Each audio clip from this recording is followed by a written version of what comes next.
Welcome back. I have a little conversation maybe we can exchange with. When a customer asks, what's a good car? Well, my opinion is they're all good cars as long as you take care of them. The problem is when you don't take care of them, then you think it's a bad car.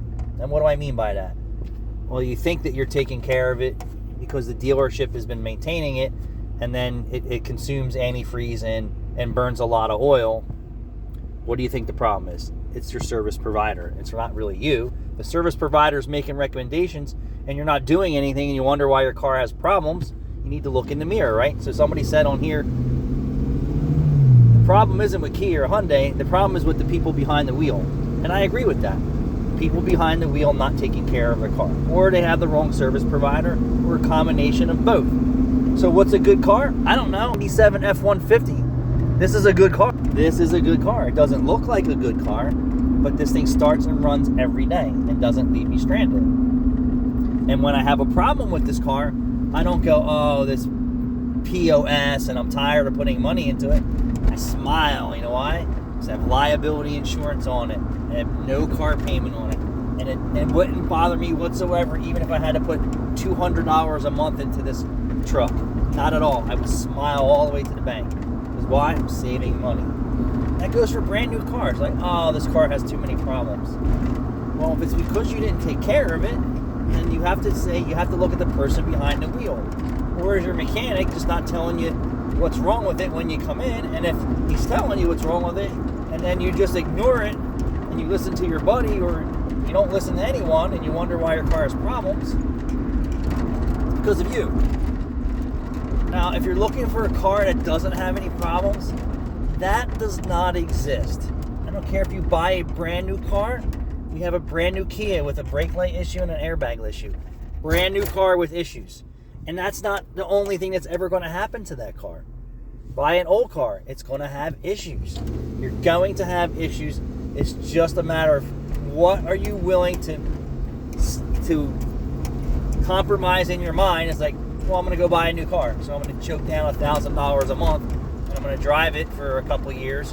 And I'm not going to do anything to it. Or you're going to do everything to it and make sure it's maintained. And then you're going to say, this has been a good car. And if something goes wrong with it, you're going to take care of it without abandoning ship, right? We call it abandoning ship. Abandoned ship. It needs a tire. Oh my God, I'm going to trade it in. Oh, it needs brakes. I'm just going to trade it in. It's foolish. It's foolish concepts there. So what's a good car?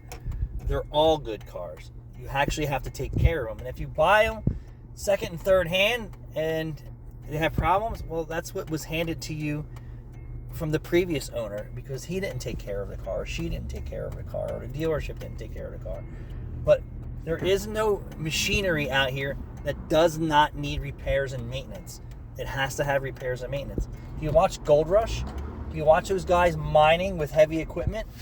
Everything breaks, everything wears out, things wear out. They don't run out and buy new heavy diesel earth movers and loaders and all that stuff. They fix them. And then what they do in the fleet, they buy another one and they run that and they repair and maintenance it. So, this is how the world works. It takes money to make money, right?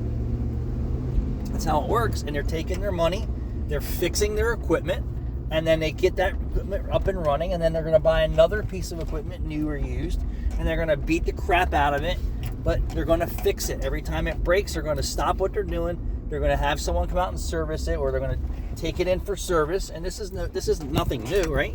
There is nothing out there when it comes to automobiles or trucks or anything out there that doesn't require repairs and maintenance. Nothing. Even battery-operated cars today, EV vehicles, need repairs and maintenance. Or there would be no cars in the service department when you bring it in for recalls. Or a flat tire, or brakes, or front ends, or warning lights, or dashboards that go out, radios that don't work, and door handles that break. Everything requires repairs and maintenance. So all vehicles, in my opinion, are good. Even the Yugo was a good car. Most people didn't think it was, but it was a good car.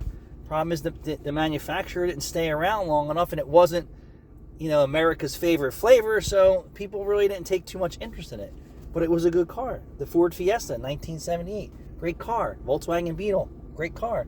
But people want always have to want more and more and more. There's people today just still driving air-cooled Volkswagen Beetles every day.